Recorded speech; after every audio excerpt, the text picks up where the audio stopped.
रामकृष्ण हरी. तर आज आपण नवीन अभंगासह आलेलो आहेत. तर तुकोबारायांचा अभंग पहा. आले सुरवर नाना पक्षी झाले, सकळ अवतरले क्षामद वेशे. श्वान खर रूपी होऊन आले, उच्चिष्ट केवळ वेचिताती. होऊनिया दीन हात पसरिती, मागोनिया घेती उष्टावळी. अभिमान आड घालोनी बाहेरी, तया म्हणे हरी घ्या रे धनी. तुका म्हणे धनी लाभली अपार, तया सुखापार काय सांगो. तर श्रीकृष्णाचा गोपालकाला खाण्यासाठी अनेक देवदेवतांना पशुपक्ष्यांना पृथ्वीवर रूप घेऊन अवतरावे लागले. ज्ञानरूप धारण करून बालगोपालाच्या पानातील उष्टे अन्न वेचू लागले. दीन होऊन ते हात पसरू लागले आणि उष्टे अन्न मागू लागले. त्यांच्या हृदयीचा अहंकार नाहीसा करून कृष्ण त्यांना म्हणाला, हे अन्न खा आणि धन्य धन्य व्हा. तुकाराम महाराज म्हणतात, या देवदेवतांना किती सुख लाभले त्याचे वर्णन मी कसे करू. आलिया संसारे देखिली पंढरी, कीर्ती महाद्वारी वानू तुझी. पताकांचे भार नामाचे गजर, देखिल्या संसार सफळ झाला. आलिया संसारे देखिली पंढरी, कीर्ती महाद्वारी वानू तुझी. पताकांचे भार नामाचे गजर, देखिल्या संसार सफळ झाला. साधू संतांची या धन्य झाल्या भेटी, सापडली लुटी मोक्षाची हे. तुका म्हणे आता हेची पै मागणे, पुढती नाही येणे संसाराशी. संसारात येऊन पंढरपुराचे दर्शन घेतले आणि जीवन धन्य झाले. महाद्वारी उभा राहून तुझी कीर्ती गाऊ. हातात पताका घेऊन नामस्मरणात दंग असलेले वैष्णव पाहिले की संसार सफल झाला असे वाटते. साधू संतांच्या भेटी झाल्या, धन्य झालो. येथे मोक्षाचा प्रसाद लुटला. तुकाराम महाराज म्हणतात, देवा आता तुझ्या चरणी हेच मागणे आहे की पुन्हा संसारात आसक्त करू नकोस. तुका म्हणे आता हेची पै मागणे, पुढती नाही येणे संसारासी. आयुष्य वेचुनी कुटुंब पोसले, काय हित केले सांग बापा. आयुष्य वेचुनी कुटुंब पोसले, काय हित केले सांग बापा. फुकाचा चाकर झालासी काबाडी, नाही सुख घडी भोगावया. फुकाचा चाकर झालासी काबाडी, नाही सुख घडी भोगावया. दुर्लभ मनुष्य जन्म कष्टे पावलासी, दिला कुटुंबासी काम भोग. तुका म्हणे ऐसे आयुष्य नासले, पाप ते साचले पतनासी. तुका म्हणे ऐसे आयुष्य नासले, पाप ते साचले पतनासी. सर्व आयुष्यभर कष्ट करून कुटुंबाचे पोषण केले तरी खरे काय हित साधले याचा विचार करावा. फुकटचा नोकर झालाच, अनेक प्रकारचे ओझे व्हावे लागले, एक क्षणभर देखील सुख मिळाले नाही. दुर्लभ असा मनुष्य जन्म लाभला आणि कुटुंबासाठी अनेक गोष्टी आणून दिल्या. तुकाराम महाराज म्हणतात, अशा प्रकारे पूर्ण प्रपंचात रमून आयुष्याचा नाश केलास, पापाचा संचय केलास आणि पतन पावून नरकाकडे निघालास. आम्ही हरीचे हरीचे शूरकळी काळा यमाचे. आम्ही हरीचे हरीचे शूरकळी काळा यमाचे. नामघोष बाणसाचे भाले तुळशी मंजिरीचे. आम्ही हरीचे हरीचे दास, कळी काळावरी घालू कास. आम्ही हरीचे हरीचे दूत, पुढे पळती यमदूत. तुका म्हणे आम्हावरी सुदर्शन घरटी करी. तुका म्हणे आम्हावरी सुदर्शन घरटी करी. आम्ही हरीच्या प्रेमाचे शूरवीर आहोत, यमाचे आम्ही कळी काळ आहोत.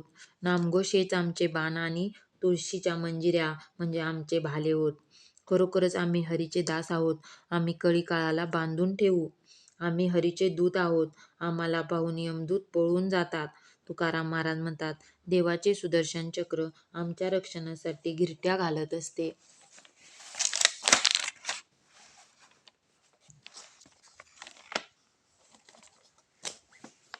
पुढल्या अभंगामध्ये म्हणतात की आम्ही रामाचे राऊत, वीर झुंजार भूत. मन पवन चतुरंग, हाती नामाची फिरंग. वारू चालवू चहुखुरी, घाला घालू यमपुरी. तुका म्हणे पेने आम्हा वैकुंठासी जाणे. तुका म्हणे पेने आम्हा वैकुंठासी जाणे. आम्ही रामाचे घोडेस्वार आहोत. आम्ही मोठे झुंजारवीर आहोत. आमचे मन हात जणू घोडा आहे, तो वाऱ्याच्या वेगाने पळतो. आमच्या हातात नामाचे शस्त्र आहे. हा घोडा चौखूर पळवू आणि यमपुरीवर हल्ला करू. तुकाराम महाराज म्हणतात, आमचा अखेरचा मुक्काम म्हणजे वैकुंठ होय, तेथे आम्ही जाणार आहोत. आम्ही भाग्याचे आम्हा तांबे भोपळ्याचे. लोका घरी गाई म्हैसी, आम्हा घरी उंदर उसी. लेका घरी हत्ती घोडे, आम्हा आघोडीचे जोडे. लोका घरी तांबे थाळे, आम्हा घरी परळ काळे. तुका म्हणे आम्ही सुडके, आम्हा देखुनी काळ काळ धोके. तुका म्हणे आम्ही सुडके, आम्हा देखुनी काळ धोके. आम्ही मोठे भाग्याचे आहोत. आमच्या घरी जे तांबे आहेत ते भोपळ्याचे आहेत. इतर लोकांच्या घरी गाई म्हशी असतात, तर आमच्या घरी उंदीर घुशी आहेत.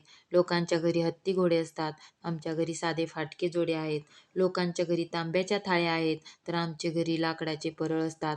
तुकाराम महाराज म्हणतात, खरोखर आम्ही धैर्यवान आहोत. आम्हाला पाहून काळ देखील घाबरतो.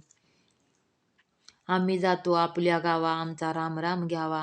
तुमची आमची हेची भेटी, येथून या जन्म तुटी. आता असो द्यावी दया, तुमच्या लागतसे पाया. येता निज धामी कोणी, विठ्ठल विठ्ठल बोलावानी. रामकृष्ण मुखी बोला, तुका जातो वैकुंठाला. आम्ही आता आमच्याच मूळ गावाला जात आहोत, तरी आमचा राम राम घ्यावा. ही तुमची आमची शेवटची भेट, यानंतर जन्माचे संबंध तुटले.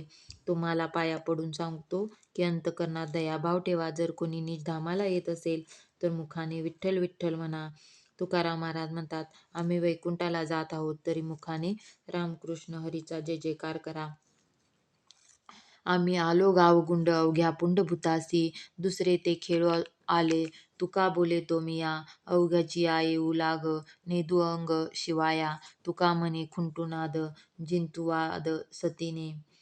की आता आमचे हेच काम आहे की वाचेने तुझे मंगल नाम गावे. आयुष्यातील प्रत्येक क्षण हा अनमोल आहे, म्हणून तुझ्या चरण कमलाची गोडी सदैव धरू. देवा, तू अमृतवाणी अमृताची खाण आहेस. तुझ्या गुणाचं वर्णन करण्यासाठी वाणीचा सदुपयोग करू.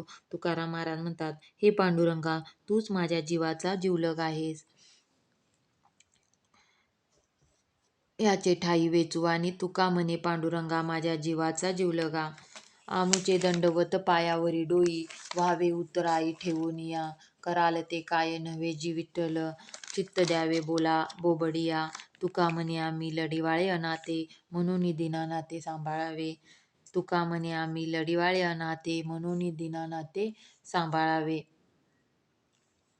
की विठ्ठला, जन्माची उतराई व्हावी म्हणून तुझ्या चरणावर मस्तक ठेवत आहोत. विठ्ठला, तू मनात आणले तर काय करू शकणार नाही.